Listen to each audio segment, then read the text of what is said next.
Hey everyone, I'm Mike Henry, and this is my Procreate demo for the piece I call Gavin.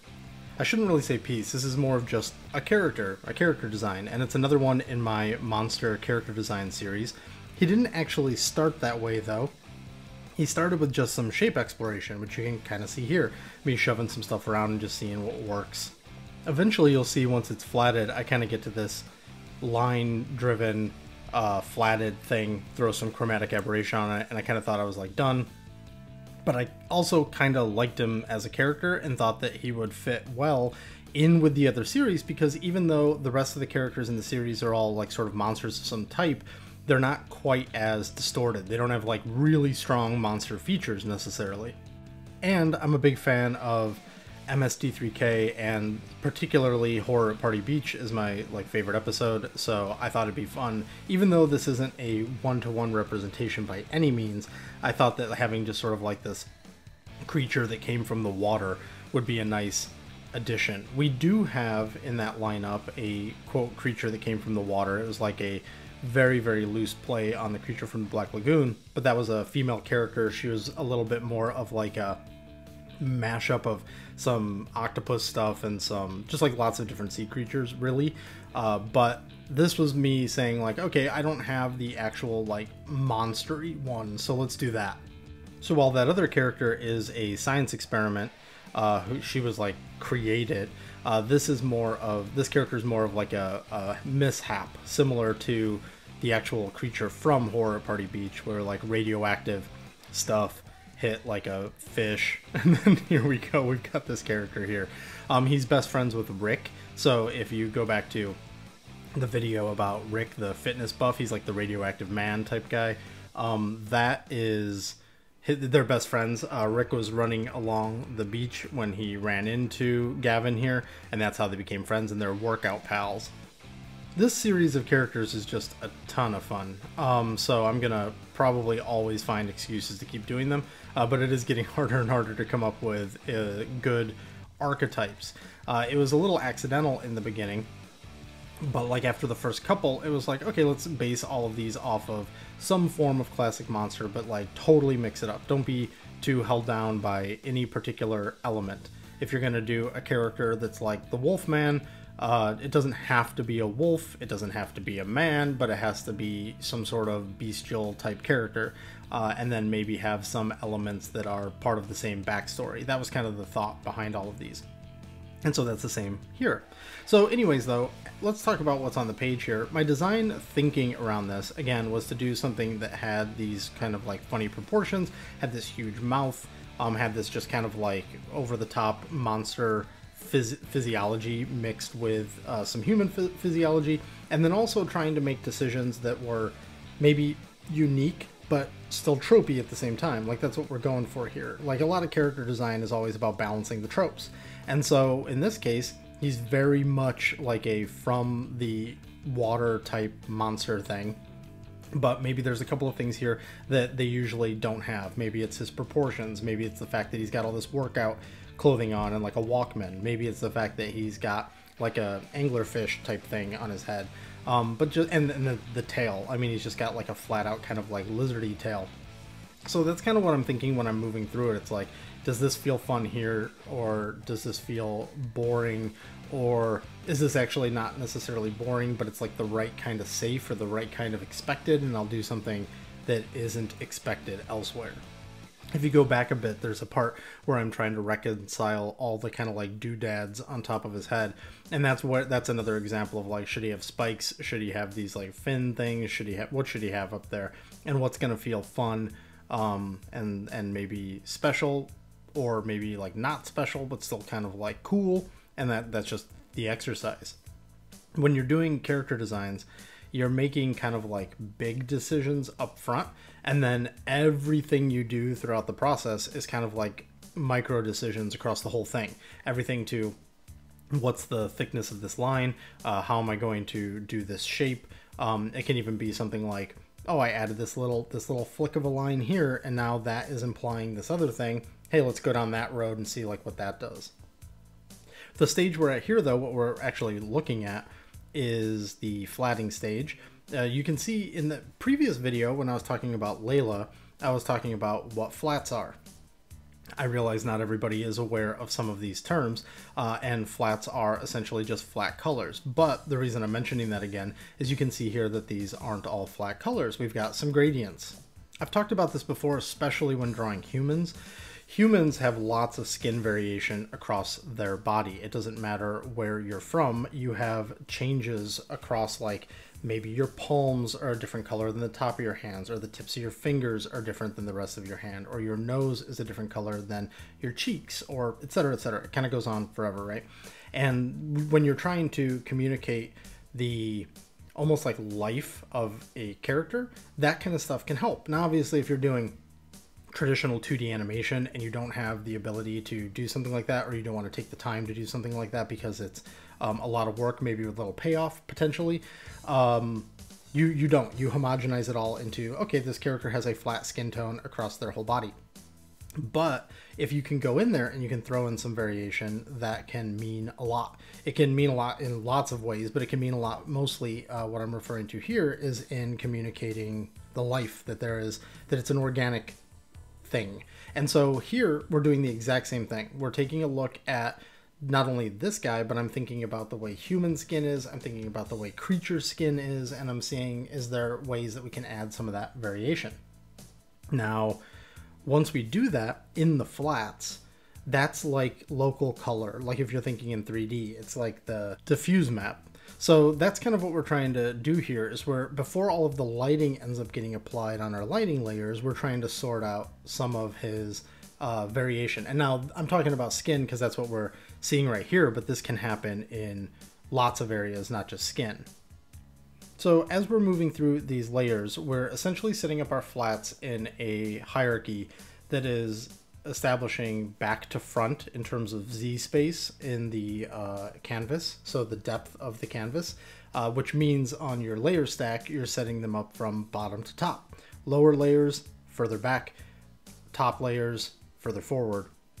We're now going to leverage that to do select paint, select clear, which is just a way of using your flats to group and then do your lighting layers. I have a video linked down below that'll walk through that more in depth, but the thing to know is we have all these flats now in a folder, and then we have a new folder above that where all the lighting layers are going to go. And we're going to be using multiply here. All of the characters in this series use the same lighting scheme, using the same colors and the same layer settings. So we've got, and the same like blend modes. So we've got this purple, it's like a pale purple. You'll see it occasionally flip on because I'll occasionally flip the layer back to a normal blend mode. But it's like a pale purple up in the left top corner if you're thinking of the square, sort of when you're color picking. And it's a pale purple, and then that's set to multiply. And so multiply, of course, is going to darken. And then if there's some color there, it's going to bring in that color. There are other videos where I've talked more in depth about what multiply is and how to treat it, I guess you could say. But the easiest way to explain it right now, or the simplest way just to process it, is the closer to black, the more opaque it is. The closer to white, the more transparent it is, white being completely transparent. And any amount of color in there is, it involves color. So if you have white to black, it's basically just darkening its pure value. But once you start bringing in color, you actually get some of the hue in there as well. So that's what we're going to be doing for all of our shadow layers. Right now I'm putting in what I usually refer to as a form shadow. It's like an AO, it's like an ambient occlusion layer, but I do make artistic choices where it's not necessarily following all of the rules that AO might follow. One of the things that I stress in my videos is that there are things that you can do, guidance that you can follow if you want something to be more precise to a look and feel. That look and feel can be something super cartoony, or it could be something totally realistic. That's just guidance for whatever goal you're trying to hit with your piece. You can actually break any rule you want as long as you are doing it because you have like a reason, not a reason that you have to justify to anybody. I just mean for yourself. So if you're saying to yourself, oh, the shadow normally falls this way, but I'm going to have it go a little bit more this way because it helps in the readability of something, Cool, go for it. Do whatever you want. The important point is to note is how the lighting works, so that you do know what you're like breaking and what you're adhering to, I suppose. Stylization is kind of a process of sticking to some amount of what we determine as like realistic rules, changing some of those rules, and then trying to reconcile what you've kept and what you've changed. That's everything from like shape language to lighting to color to whatever. It's like, okay, I know I'm going to change all of these things. I'm going to stylize, quote unquote, all of these things in this way. And then these other things are going to adhere to, you know, constants, like rules that people already process as like reality. And then I need to get these two to work together in some way. So how am I going to do that? Like if you decide I'm going to draw a hand this way, it's going to have super pointy knuckles and it's going to have really boxy fingers or something like that. And then that's cool. That's a totally cool choice that you can make. Then you ask yourself, okay, but they still have to go like into a hand, and they still have to be able to bend in a certain way so that my character can point or make hand gestures or whatever, or grab something. So if I'm going to make those choices, what am I doing in order to make sure I can still do those other things? Same thing is true in this case with lighting, and that's kind of how I got on this whole tangent in the first place. So right now we're continuing with our form shadow, just moving through and making sure everything is defined. The next step we're going to do is we're going to create a new shadow layer, and that's going to be our cast shadows. So anything where like the form is casting shadows onto itself, we're going to be putting shadows in there. They're going to be hard shadows. They're going to be the same color as the form shadow, but we're not going to be like smudging them around like we are here to try and get like this soft look. We're going to be going for like hard, crisp shadows in this piece. That's the way that I do a lot of stuff that I've done over the last couple of years. And since this character is part of a series, they're all basically the same. Since this isn't a situation where I'm sort of doing a series of characters that are from all of these different places, and I'm trying to also communicate like where they're from and the environment and hit like different dramatic beats. These are supposed to kind of be like actually kind of like a Garbage Pail Kids cards, where it's like every piece of art is kind of the same premise. Maybe that's not the best example. Anyways, imagine these like trading cards of some kind. They all showed up for a photo shoot. They all get the same general backdrop, and the lighting is already set up for them, and they're just here to pose for their like glamour shot. That's kind of what we're going for here. So every one of the pieces in the series has a similar smoky background that's a color that works with the subject. They've all got a main light on them, and then they have a bounce light coming up from the sort of like ambient glow down below, and then a rim light from behind. So we're eventually going to get to all of that stuff here. One other thing to note is I have two characters in this series who are short. One of them is Crystal. She's the one who's based off of Chud. I was trying to make like a more aesthetically pleasing Chud that would be this. She's this companion to Maxine, the invisible woman that I have in my lineup. And I had to come up with a solution for her because she's short, and I want all of these characters to be in the same canvas and sort of relate to each other, at least generally in terms of size. So I had to like put her up on a pedestal to make it so that I could get like her in there. The thing that's really cool though is that makes it so that she's like full bodied, and like none of the other characters are. And the same thing is true here for Gavin. We've got him on this little pedestal.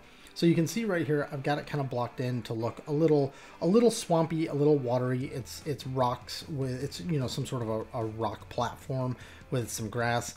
We are going to eventually get to that as well, and you'll see me just kind of render it up.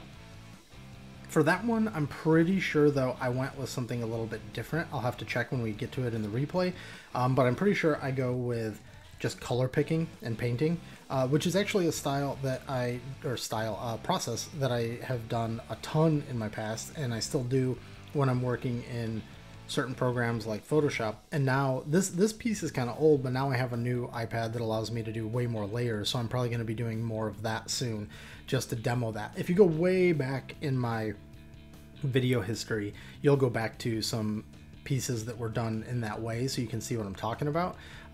Particularly, I think if you go like way back to like Palmas Mit Mayo, which is like this guy who's like disgusted by mayonnaise on a french fry, that was done that way. So, well, I think it is. Now that I'm saying that.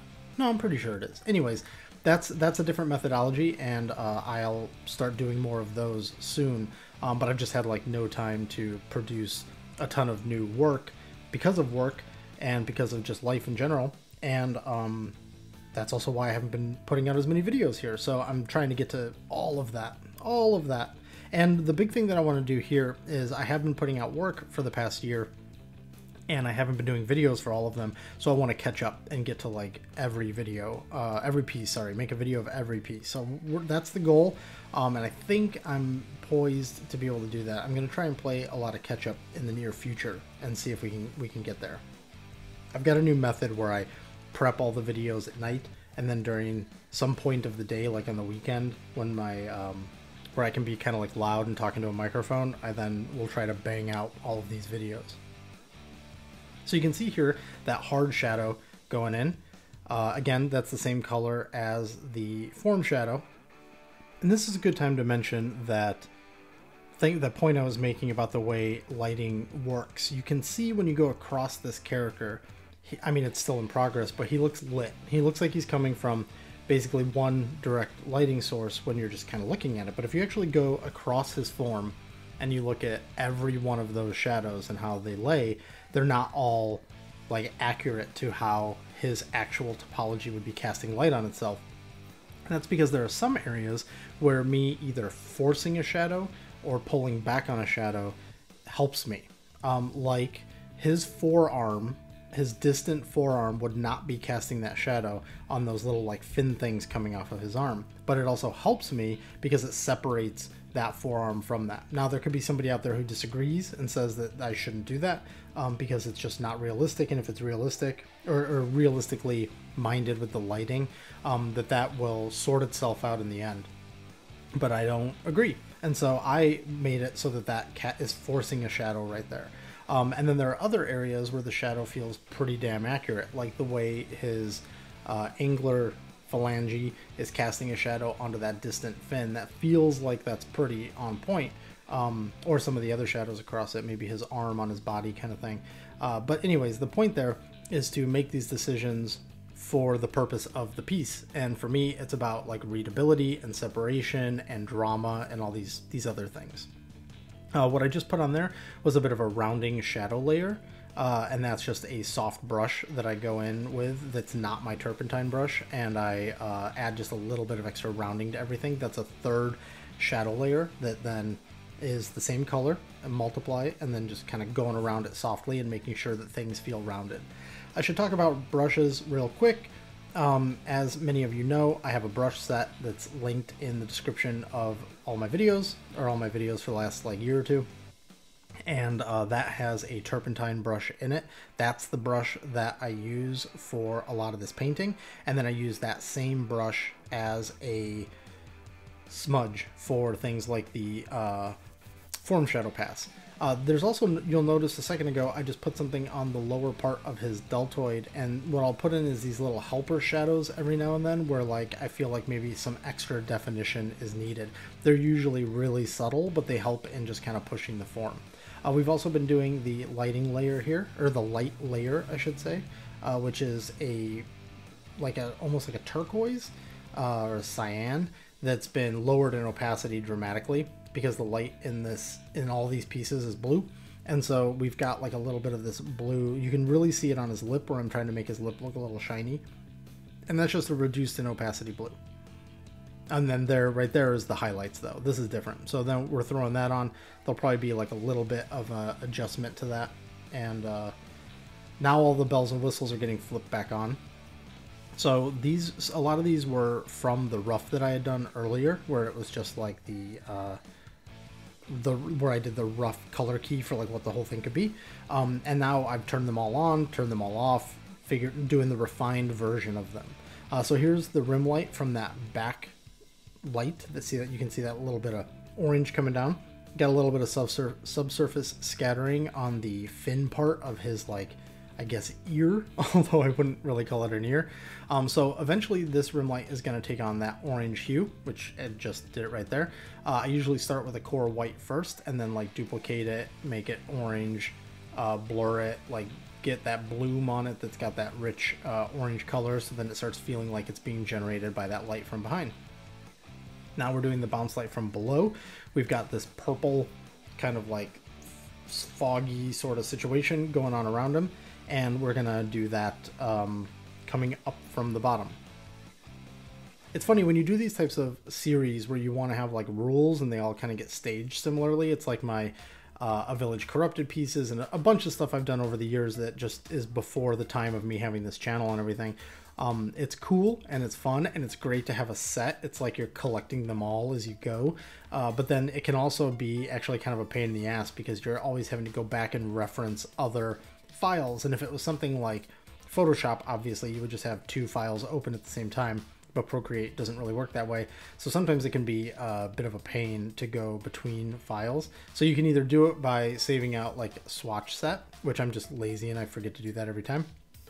Or you can have a layer where you just go blah and you like put them down on the layer, you put the colors down, and you even can just handwrite like multiply set at this, light set at this, screen set at this, whatever, and just have them all on a layer. So then when you start a new one of these, you just drag that layer in and you're good to go.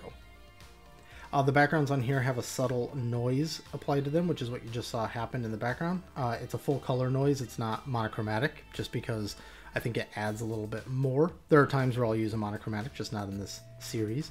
So now you'll see down here, we've got the base coming into form. And now that I'm looking at it, I don't know if I'm using the same method where I'm using like a multiply layer or if I am color picking. I can't remember. It's kind of irrelevant though, because that entire base is monochromatic anyways, or at least near monochromatic. And the idea here is to just get a little bit of that definition into what he's standing on, but that's not the star of the show. So we don't want to put too much work into it. It's also going to get really covered up by a lot of smoke effects and everything. So it's just there to continue to support him. And then he's, you know, he's the main star kind of thing. It reminds me of like the way like a Warhammer base might be. You might put like a little visual interest in there, but it's the figure on top that really matters. So that's kind of what we're doing here.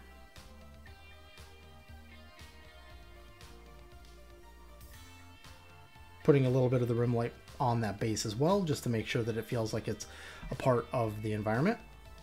And this is actually about to complete. Just a few more of these little details. You'll probably see some stuff flicker on and off. Maybe some stuff get adjusted in terms of opacity or something very subtly. But this is going to do it for Gavin, and we're at the end now. And so this is little gym rat Gavin. He's from the ocean, and he just wants to hang out and have a good time. And his best friend is Rick, a radioactive man. Another character in the Monster Character Design series, and I'll leave links on the end card here so that you can check out the rest of them in that playlist. So thanks for watching. I hope you enjoyed this video. If you did, please hit like, hit subscribe, and I'll see you on the next one.